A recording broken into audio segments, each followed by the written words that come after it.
আজকে রান্না করব দেশি ট্যাংরা মাছের তেল ঝাল। তার জন্য ট্যাংরা মাছের লবণ, হলুদ গুঁড়ো, লঙ্কা গুঁড়ো আর সর্ষের তেল দিয়ে ভালো করে মাখিয়ে রেখে দিয়েছিলাম।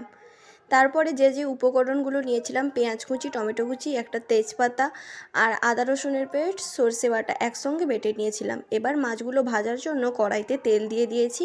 তারপরে ওই তেলে মাছগুলো ভালো করে ভেজে নিয়েছি। তারপরে কালো জিরে, তেজপাতা দিয়ে দিলাম কড়াইতে। তারপরে কাঁচা লঙ্কা, পেঁয়াজ কুচি দিয়ে দিলাম। তারপরে দিয়ে দিচ্ছি আমি টমেটো কুচি। তারপরে লবণ দিয়ে দিচ্ছি, টমেটোটা যাতে তাড়াতাড়ি গলে যায়। টমেটোটা গলে গেলে আমি লবণ, লঙ্কা গুঁড়ো, হলুদ গুঁড়ো দিয়ে দেব। তারপরে একটু মশলা থেকে তেল ছাড়া পর্যন্ত ওয়েট করব। তেল ছেড়ে দিয়েছি। এখন আদা রসুনের পেস্ট আর সর্ষে বাটা একসঙ্গে দিয়ে দিলাম। দিয়ে আরেকটু কষিয়ে আমি তরকারিতে জলটা দিয়ে দিলাম।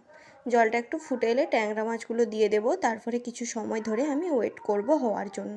ব্যাস রেডি ট্যাংরা মাছের তেল ঝাল। ভালো লাগলে প্লিজ সাবস্ক্রাইব করো।